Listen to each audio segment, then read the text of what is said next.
第1062章萧玄焚炎老祖。一旁的唐火儿听得唐振的喃喃自语，倒是微微一怔，有些疑惑的道。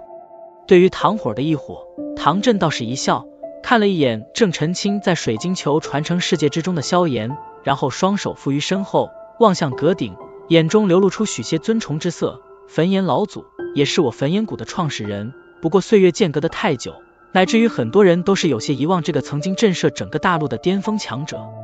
闻言，唐火儿不由得咂了咂舌，他也是第一次听说这所谓的焚炎老祖，看来那岁月的间隔的确是不短啊。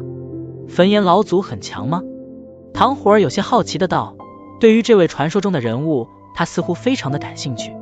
何止强，据我所知，那个时代的斗气大陆有着5位至强者，这5人代表的是斗气大陆最为